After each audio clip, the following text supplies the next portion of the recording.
Assalamualaikum warahmatullahi wabarakatuh. Selamat pagi Bapak Ibu penilai dalam sertifikasi dosen gelombang 1 tahun 2025. Salam sejahtera untuk kita semua. Perkenalkan, saya Supriyadi, merupakan salah satu dosen pada program studi Diploma 3 Farmasi Politeknik Kesehatan Kementerian Kesehatan Jambi.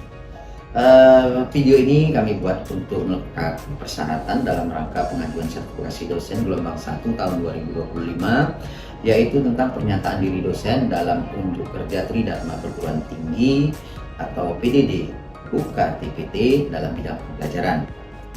Pada kesempatan kali ini, mata kuliah yang ingin saya ambil adalah mata kuliah inti dari program studi 3 Farmasi, yaitu mata kuliah Farmakologi 2.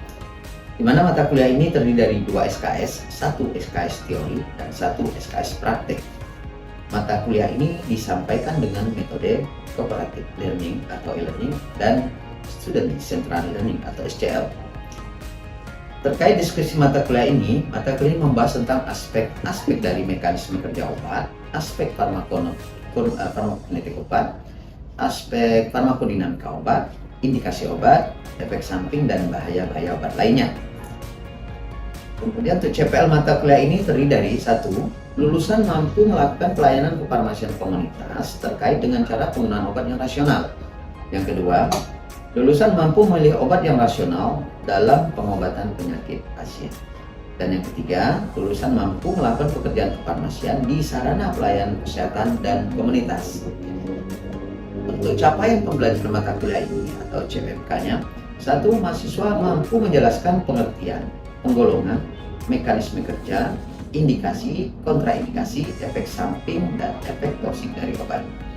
Sehingga pokok bahasan dalam perkuliahan ini membahas pertama tentang obat-obat asma, yang kedua obat batuk, yang ketiga enzim untuk pengobatan, yang keempat mineral dan vitamin, yang kelima hormon, keenam antihistamin, ketujuh antiinflamasi, kedelapan kortikosteroid, ke-9 toksikologi, ke-10 hematinika, ke-11 hemostatika, ke-12 oksitosin, dan ke-13 obat diabetes mellitus. Referensi dari perkuliahan ini kita ambil seperti yang tertera di slide kami. Ada beberapa referensi. Kemudian aspek penilaian pada perkuliahan ini terdiri dari 50% nilai teori dan 50% nilai praktek, di mana nilai-nilai tersebut kita ambil 40% dari ujian akhir semester, 25% dari ujian tengah semester, 15% dari presensi kehadiran mahasiswa, 10% dari tugas individu, dan 10% dari tugas kelompok. Baik, berikut kami tayangkan praktik pengajaran DAS. Assalamualaikum warahmatullahi wabarakatuh. Waalaikumsalam warahmatullahi wabarakatuh. Selamat siang dan salam sejahtera untuk kita semua. Semoga kalian semua dalam keadaan sehat walafiat. Sebelum kita memulai perkuliahan ini, ada baiknya kita sama-sama berdoa menurut agama dan keyakinan kita masing-masing. Mari bersama berdoa mulai.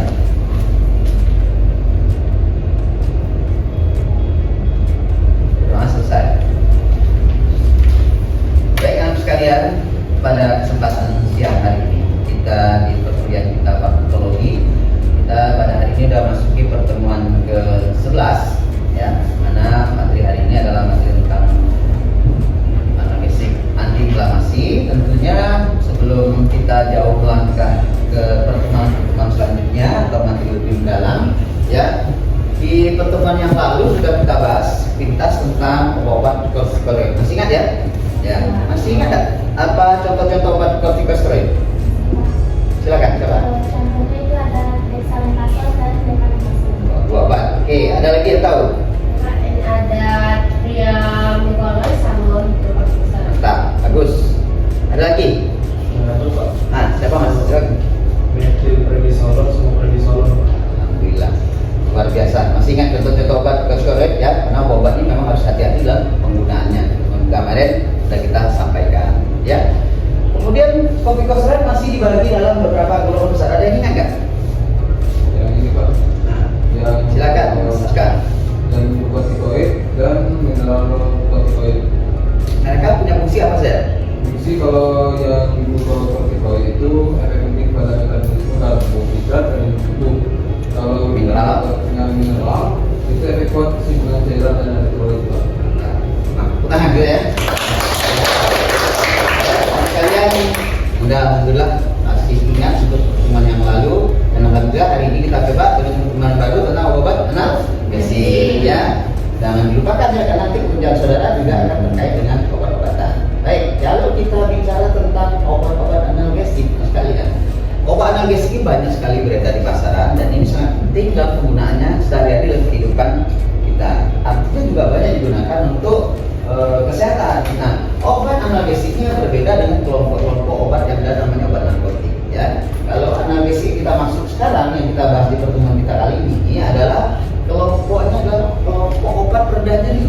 Nah, ya, pereda nyeri yang digunakan untuk mengurangi atau menghalau rasa nyeri, tapi pasiennya tetap sadar.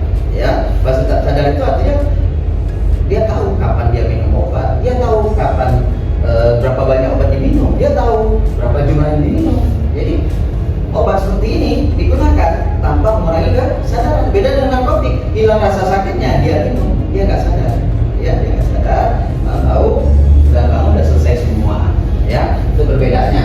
Jadi analgesik yang kita maksud sekarang untuk mereda nyeri, tapi tanpa menghilangkan kesadaran. Ya banyak obatnya, kamu udah misalkan kamu demam, kamu sakit kepala, kemudian yang putri yang mengalami menstruasi, kemudian sakitnya kita gunakan obat ini.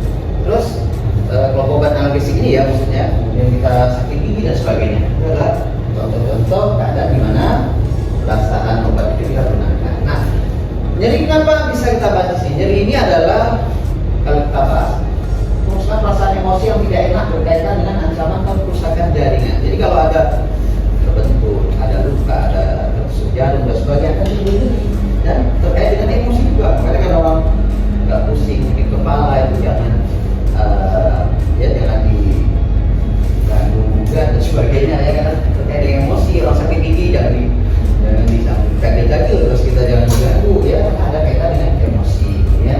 Nah, faktor psikis juga berpengaruh pada emosi ini. Makanya tadi saya bilang orang lagi demam, lagi nyeri, tolong kalau bisa ya dibawa dengan baik-baik, ajak ngobrol dengan baik, jangan disinggung karena akan pernah terjadi perasaan makin sakit. Sudah sakit kepala ditambah juga dengan rasa emosi kan ya.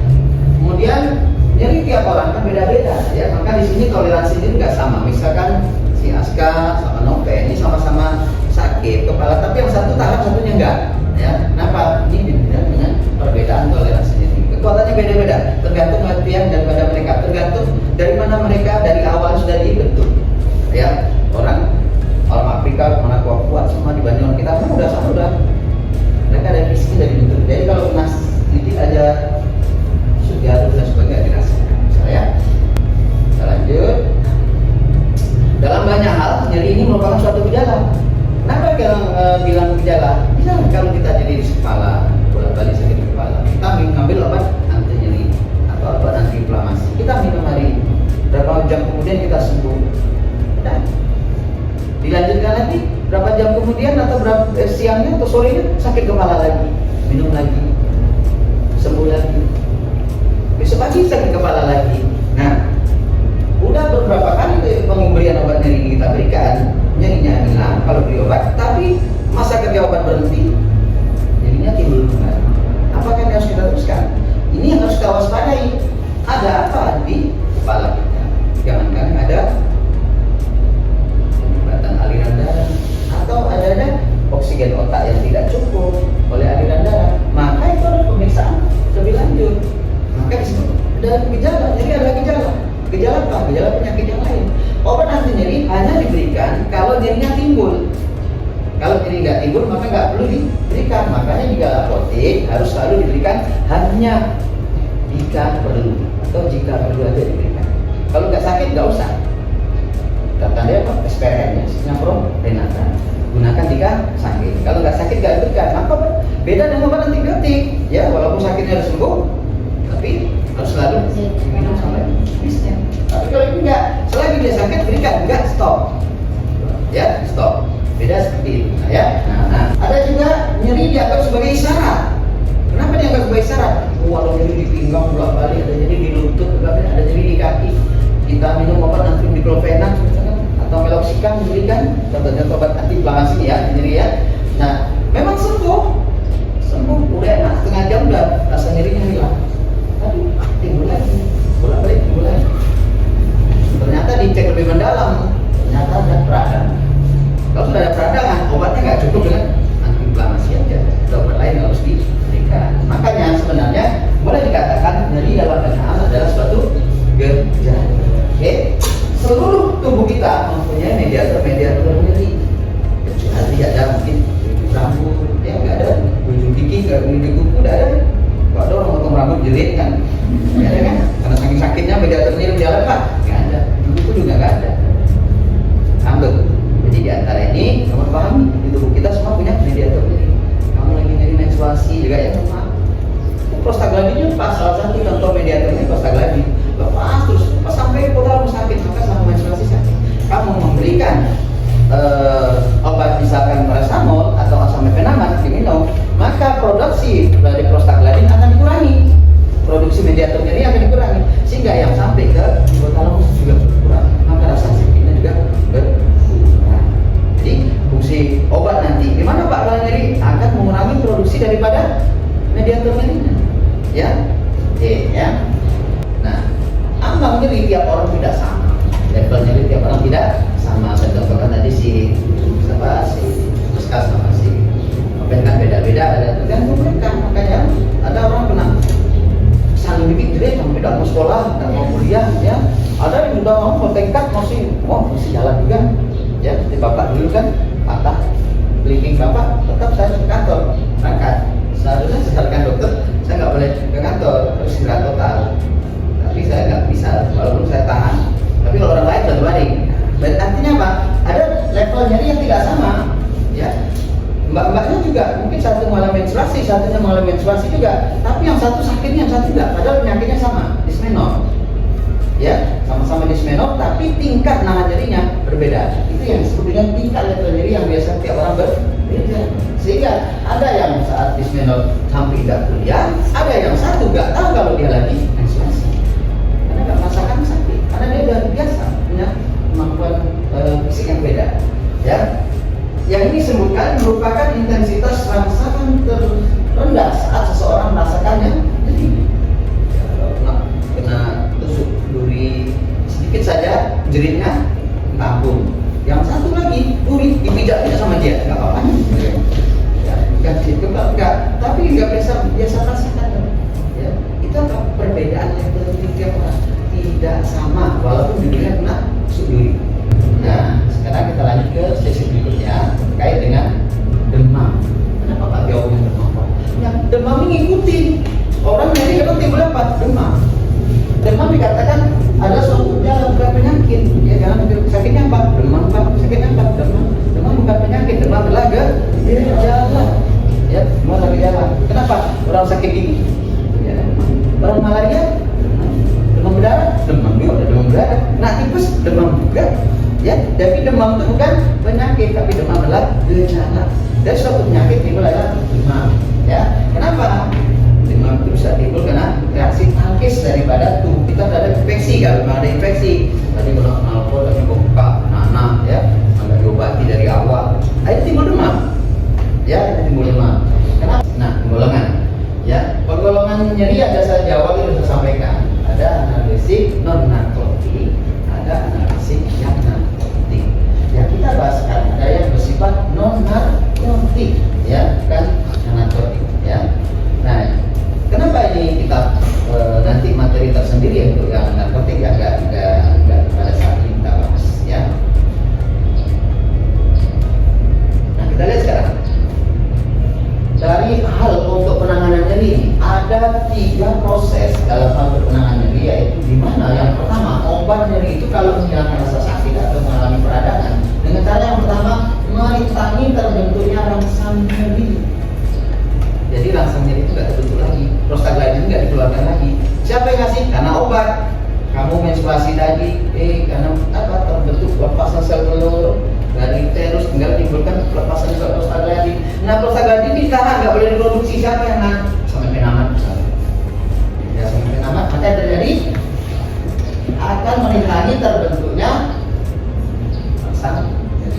Yang kedua, merintangi penyaluran rangsang di sel-sel saraf. Yang kedua ini obat nyeri kita bagi untuk menghalangi. Kalau tadi menghalangi produksi mediator nyerinya, yang kedua kita halangi supaya mediator nyerinya yang terbentuk nggak boleh berjalan, dia stagnan di tempat. Sudah diproduksi tapi nggak boleh, kenapa? Jalan diblokir. Siapa yang blokir? Anestesi. Anestesi lokal juga bisa bersifat penghalang nyeri. Ya, makanya kalau ada program sunatan massal sebagainya pasti anestesi lokal banyak dibutuhkan supaya nanti apa? Anak-anak tidak mengalami nyeri pada saat di prosesnya. Nah, digunakan. Nah, kalau obat itu bekerjanya apa? Menghalau atau merintangi penyaluran rangsang nyeri. Jadi rangsang nyeri nggak bisa berjalan. Kalau yang pertama produksinya ditahan, yang kedua dia berjalan di stop, diblokir. Nah, yang ketiga blokade pusat nyeri di susunan saraf pusat atau di otak. Jadi ini adalah khusus untuk obat tertentu. Nah, ya obat narkotika ya, narkotika karena anestesi umum misalkan obat bius yang dikelola adalah susunan saraf pusat. Jadi obatnya langsung ke saraf pusat sehingga kita dibuat nggak sadar. Kalau sudah dibuat sadar, operasi bisa berjalan, maka nggak merasakan sakit sama sekali. Contoh-contoh obat antiinflamasi atau nyeri. Ya, satu, nyeri itu kita bagi dalam kelompok nyeri sedang, nyeri ringan dan nyeri berat. Nah, nyeri sedang mana? Yang itu sakit kepala biasa, sakit kepala, sakit gigi termasuk. Apa obatnya apa contohnya nak? Tuh, ya ada paracetamol, ada Cefosal, ada Omeprazole, ada Propinazol, ya dapat juga untuk nyeri dan demam. Ya, nyeri dan demam. Namun kita di farmasi ini harus kita membedakan mana pak obat yang paling aman digunakan. Ya, mana kekuatan obat yang paling kuat antara obat paracetamol, Omeprazole, maupun Cefosal misalnya. Semua cepat meredam nyeri, kuat sekali, ya. Tapi semua juga punya resiko, punya efek samping yang berbeda-beda. Sehingga makanya obat ini dalam kelas penggolongannya juga berbeda. Paracetamol masuk dalam logo jauh, ya kan? Aman kan? Ya aman dalam artian bukan aman, ya aman pun tetap kita harus waspada ya. Harus kita minum sesuai aturan, ya sesuai dosis yang dianjurkan. Sampai penamat, golongannya apa? Dalam kelompok obat keras, ya makanya kerjanya lebih kuat sebenarnya daripada paracetamol, tapi dampaknya lebih kuat. Propinazol, ya, Cefosal lebih kuat daripada paracetamol semua. Ya, obat-obat analgesik ini mempunyai efek yang harus kita waspadai. Semua bersifat asam, ya, semua bersifat asam sehingga penggunaan obatnya juga harus kita perhatikan, ya. Makanya sebagian besar obat analgesik, antipiretik atau antiinflamasi ini harus diberikan dalam suasana perutnya berisi. Artinya obatnya harus kita berikan dalam keadaan setelah makan, karena obatnya bersifat asam, ya. Oke.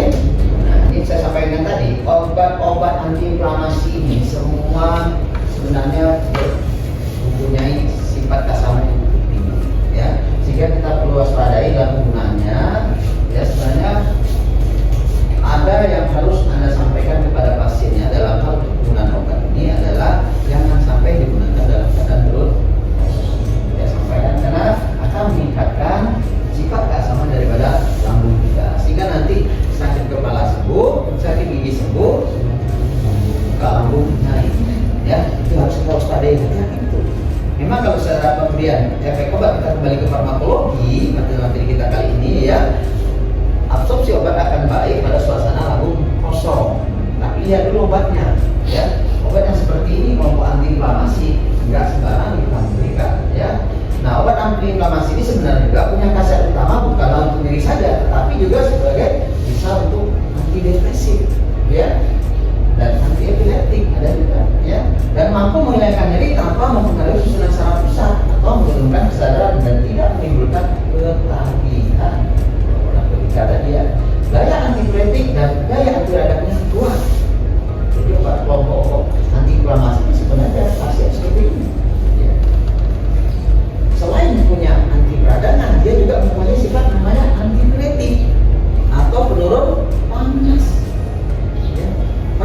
paracetamol selain sebagai analgetik juga mampu sebagai antidiuretik. Kenapa?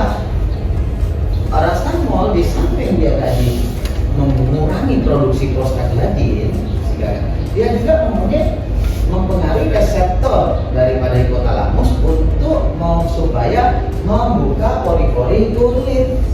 Jadi kalau lagi panas tuh, lagi demam tinggi, ya, pori-porinya agak menyempit, sehingga panas susah keluar.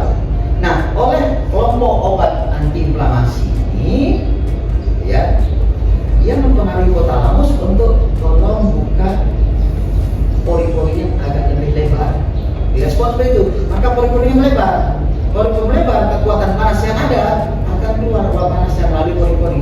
Uap panas sekali, kena udara di luar dingin, jadi berkeringat. Makanya tanda-tanda suhu tubuh itu turun ditandai dengan keluarnya keringat dari tubuh pasien. Apabila saudara sudah meminum obat analgesik atau inflamasi ini ditandai dengan keluaran keringat, silakan cek suhu masih turun. Makanya paracetamol salah satunya sebagai antiinflamasi, sebagai analgesik juga mampu sebagai antidiuretik, yaitu penurun suhu atau penurun panas. Paham? Nah, sampai sini saya mau didiskusikan. Ada yang bertanyakan? Ya. Silakan. Saya Pak, ada video ini. Ya ini. Saya kan kalau dia dikasih paracetamol itu ada peringatan hati-hati dengan penderita gangguan ginjal maupun gangguan hati. Itu tuh kenapa ya Pak? Ya, makasih. Pertanyaan bagus sekali ya. Walaupun kita tahu tadi obat yang paling aman di antara seluruh obat kelompok analgesik antiinflamasi ini paracetamol ya, sampai orang hamil pun boleh paracetamol. Tapi harus kita waspadai juga, semua obat ini semua di metabolisme proses metabolisme di pada. Nah, pada saat di metabolisme akan dibutuhkan energi yang cukup, ATP cukup, adenosine fosfat, kemudian dibutuhkan enzim. Ya, enzim untuk mengubah paracetamol itu menjadi metabolit paracetamol. Metabolit paracetamol itu obat para benzoat asid. Ya, metabolit ini diubah dari tubuh kita dari paracetamol aktif menjadi metabolit yang tidak aktif. Ya, jadi istilahnya kalau perombakan proses metabolisme dari yang tadinya aktif kuat, atau kalau bom itu bom aktif dijinakkan jadi nggak aktif. Supaya apa? Supaya dikeluarkan dalam tubuh aman. Nah, proses metabolisme di hati. Artinya apa? Fungsi hati kita harus membutuhkan enzim yang cukup, energi yang cukup. Kalau ini terus kamu pergunakan, jumlah enzim kamu makin lama makin sedikit, energi aktivasinya juga sedikit, maka fungsi hati akan turun. Ya, karena kebanyakan minum paracetamol misalnya. Sehingga hati-hati bagi orang yang masalah fungsi hatinya terganggu karena obatnya di metabolisme di fungsi hati. Ya, setelah di fungsi hati tadi merubah menjadi suatu metabolit, akan keluar obat dari fungsi hati tadi menuju ke tempat ekspresinya. Ya, sebelum dikeluarkan akan ditransfusi ulang lagi, akan dicek lagi oleh fungsi organ yang terakhir, yaitu di ginjal. Ginjal akan nyaring. Ya, nah apabila paracetamol yang dikeluarkan menjadi metabolit nggak sempurna, maka ginjal akan punya imbas. Akibatnya juga ginjal akan terganggu. Maka kunci pertamanya metabolisme harus bagus dan pembuangan juga harus baik. Makanya hati-hati bagi penderita yang punya masalah fungsi hati dan ginjal, karena dua obat ini di metabolisme di hati dan diekspresikan melalui ginjal. Oke, itu ya, ini ya. Ada lagi? Cukup. Ya, tepuk tangan dulu ya. Ini mudah-mudahan materi yang kita berikan hari ini di materi analisis antidiuretik ya, inflamasi bisa saudara pahami, bisa berguna, di mana di bidang kerja saudara juga akan di pengobatan. Ya, begitu saya ucapkan terima kasih. Teman kita sudah cukup nih waktunya. Mudah-mudahan bermanfaat dan silakan absen di Google Form masing-masing ya, menggunakan smartphone kalian ya. Kalau tidak ada pertanyaan lagi, maka perkuliahan kita pada hari ini saya cukupkan sampai di sini. Dan sebelum saya tutup, saya berikan tugas untuk pertemuan berikutnya nanti diberikan, yaitu ini tugas kelompok ya, masing-masing sudah ada kelompok. Tolong berikan satu ya, tolong buatkan obat-obat yang berfungsi untuk sebagai analgesik ringan, analgesik sedang, dan analgesik berat. Itu aja, berikan contoh dan obatnya. Besok kita diskusikan. Saya rasa itu pertemuan kita pada hari ini. Saya akhiri. Assalamualaikum warahmatullahi wabarakatuh.